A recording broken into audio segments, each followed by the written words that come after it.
Israel Iran നിഴൽ യുദ്ധം ഒരു തുറന്ന യുദ്ധമായി മാറിയിരിക്കുന്നു. അതിർത്തികൾ പങ്കിടാത്ത എന്നാൽ 1000ഓളം കിലോമീറ്റർ അകലെ കിടക്കുന്ന ഇരു രാജ്യങ്ങളും എന്തിനാണ് ഇങ്ങനെ പോരടിക്കുന്നത്? പലസ്തീൻ പ്രശ്നമൊന്നുമല്ല ഇതിന് യഥാർത്ഥ കാരണം. പലർക്കും അറിഞ്ഞുകൂടാത്ത ഈ ചരിത്ര സത്യത്തിലേക്ക് നമുക്കൊന്ന് തിരിഞ്ഞു നോക്കേണ്ടി വരും.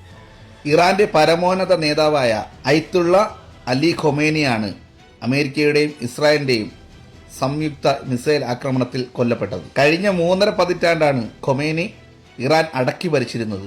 ഒരു കാലത്ത് ലോകത്തെ വിറപ്പിച്ച ഇറാന്റെ മിലിറ്ററിയിൽപ്പെട്ട ഓരോരുത്തരെയുമാണ് ഇസ്രായേൽ പതിയിരുന്ന് ഇല്ലാതാക്കിയത്. ഇറാന്റെ പ്രസിഡന്റ് ആയിരുന്ന ഇബ്രാഹിം റൈസി ഹെലികോപ്റ്റർ അപകടത്തിൽ ദുരൂഹ സാഹചര്യത്തിൽ കൊല്ലപ്പെടുകയായിരുന്നു. ഇതോടുകൂടിയാണ് ഇറാന്റെ തകർച്ചയ്ക്ക് തുടക്കമായത്. പിന്നീട് ഹമാസ് തലവൻ ഇസ്മായിൽ ഹനിയ ടെഹ്റാനിൽ വെച്ച് ഇസ്രായേലിന്റെ ആക്രമണത്തിൽ കൊല്ലപ്പെട്ടു. അതുപോലെ തന്നെ ഹിസ്ബുള്ള തലവൻ നസറുള്ളയും മിസൈൽ ആക്രമണത്തിൽ കൊല്ലപ്പെട്ടു. ഇപ്പോൾ സാക്ഷാൽ ഖൊമേനിയും. ചുരുക്കം ചില വാക്കുകളിലൂടെ നമുക്ക് ചരിത്രത്തിലേക്കൊന്ന് തിരിഞ്ഞു നോക്കാം. പരസ്പരം പോരടിക്കുന്ന ഇരു രാജ്യങ്ങളും വർഷങ്ങൾക്ക് മുമ്പ് മിഡിൽ ഈസ്റ്റിലെ ഏറ്റവും വലിയ സുഹൃത്തുക്കളായിരുന്നു. ഈ സത്യം നിങ്ങൾക്ക് എത്ര പേർക്ക് അറിയാം? ഒരു ചരിത്ര സത്യമാണിത്. ലോകം കണ്ടതിൽ വെച്ച് ഏറ്റവും നല്ല സുഹൃത്തുക്കൾ. 1948 ഇസ്രായേൽ എന്ന രാജ്യം രൂപീകരിക്കപ്പെടുമ്പോൾ ചുറ്റുമുള്ള അറബ് രാജ്യങ്ങളെല്ലാം ഇസ്രായേലിന് എതിരായിരുന്നു. ഇസ്രായേൽ എന്ന രാജ്യത്തെ അവർ ശത്രുക്കളായിട്ടാണ് കണ്ടിട്ടുള്ളത്. അവരെല്ലാം ഇസ്രായേലിനെ നിരന്തരം ആക്രമിച്ചു. പക്ഷേ ഇസ്രായേലിന് ഒരു കാര്യം ബോധ്യമായിരുന്നു. ഇസ്രായേൽ എന്ന രാജ്യം നിലനിൽക്കണമെങ്കിൽ നല്ല കൂട്ടുകാരായ രാജ്യങ്ങളുടെ സപ്പോർട്ട് അവർക്ക് വേണ്ടിയിരുന്നു. അറബികൾ അല്ലാത്ത എന്നാൽ മിഡിൽ ഈസ്റ്റിൽ അല്പം പവറുള്ള രാജ്യം, അതായിരുന്നു അവരുടെ ലക്ഷ്യം. ഇതിനായി ഇസ്രായേൽ ഒരു വിദേശ നയം കൊണ്ടുവന്നു. ശത്രുക്കളായ അറബ് രാജ്യങ്ങൾക്ക് ചുറ്റുമുള്ള മറ്റു രാജ്യങ്ങളുമായി സഖ്യം ഉണ്ടാക്കുക. അതായിരുന്നു ഇറാൻ. ഇറാൻ ഒരു മുസ്ലിം രാജ്യം ആയിരുന്നെങ്കിലും അവർ അറബികളല്ലായിരുന്നു, പേർഷ്യക്കാരായിരുന്നു. അറബികളുമായി ചരിത്രപരമായിട്ടുള്ള അഭിപ്രായ വ്യത്യാസങ്ങൾ അവർ തമ്മിലുണ്ടായിരുന്നു. അമേരിക്കയുമായി മറ്റ് പല പാശ്ചാത്യ രാജ്യങ്ങളുമായി വളരെ നല്ല ബന്ധം പുലർത്തിയിരുന്ന ഒരു മോഡേൺ രാജ്യമായിരുന്നു ഇറാൻ. ഇതായിരുന്നു ഇസ്രായേലിന് നേട്ടമായത്. ഇസ്രായേൽ ഒരു രാജ്യമായി രൂപീകരിച്ചതിന് ശേഷം അവരെ ഒരു രാജ്യമായി അംഗീകരിച്ച രണ്ടാമത്തെ മുസ്ലിം രാജ്യമായിരുന്നു ഇറാൻ. ഇസ്രായേലിന് ഇറാന്റെ സഹായ സഹകരണങ്ങൾ ഇല്ലാതെ മുൻപോട്ട് പോകാൻ പറ്റില്ലായിരുന്നു. ഇസ്രായേലിന്റെ വളർച്ചയ്ക്ക് എണ്ണ അത്യാവശ്യമാണ്.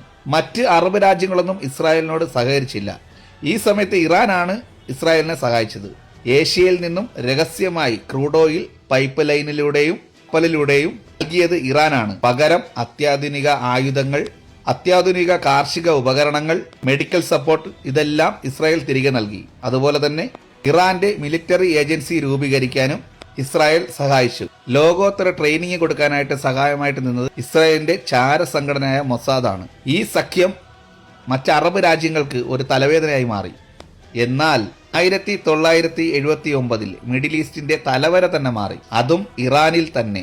രണ്ട് രാജ്യങ്ങളുടെയും ശവകുടീരം തോണ്ടാൻ ഇറാനിൽ അത് പൊട്ടിപ്പുറപ്പെട്ടു. Islamic revolution. ഷാ രാജാവിന്റെ പാശ്ചാത്യവൽക്കരണവും ഇസ്രായേലുമായുള്ള അമിത ബന്ധവും ആഡംബര ജീവിതവും ഒരു വലിയ വിഭാഗം ജനങ്ങളെയും മത നേതാക്കന്മാരെയും അടുത്ത ദേഷ്യത്തിലാക്കിയിരുന്നു.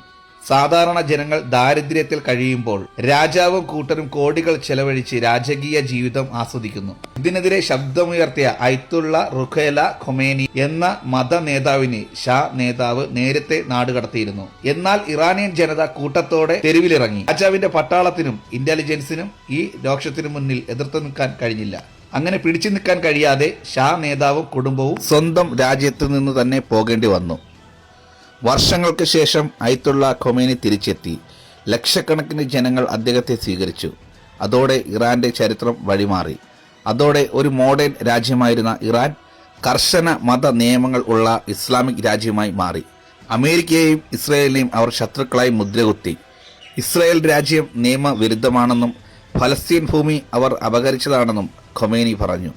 ലോക ഭൂപടത്തിൽ നിന്നും ഇസ്രായേലിനെ ഇല്ലാതാക്കുക എന്നതായിരുന്നു അവരുടെ ലക്ഷ്യം. അന്നു മുതലാണ് ഇതിൻ്റെയൊക്കെ തുടക്കം. നേരിട്ടൊരു യുദ്ധത്തിന് ഇറാൻ മുതിരില്ല. ഇസ്രായേലിൻ്റെ മിലിറ്ററിയുടെ ബലം ഇറാന് നല്ലവണ്ണം അറിയാം. ഒളിഞ്ഞിരുന്ന് മറയുദ്ധം ചെയ്യുക, ഇസ്രായേലിൻ്റെ ചുറ്റുമുള്ള രാജ്യങ്ങളെ കൊണ്ട് ഒരു ശത്രുവളയം തീർക്കുക. ഈ രാജ്യങ്ങളിൽ ഒരു സായുധ ഗ്രൂപ്പ് തന്നെ അവർ സൃഷ്ടിച്ചെടുത്തു. അതാണ് ഇസ്ലാമിക് റവല്യൂഷണറി ഗാർഡ് ഓഫ് അഥവാ IRGC.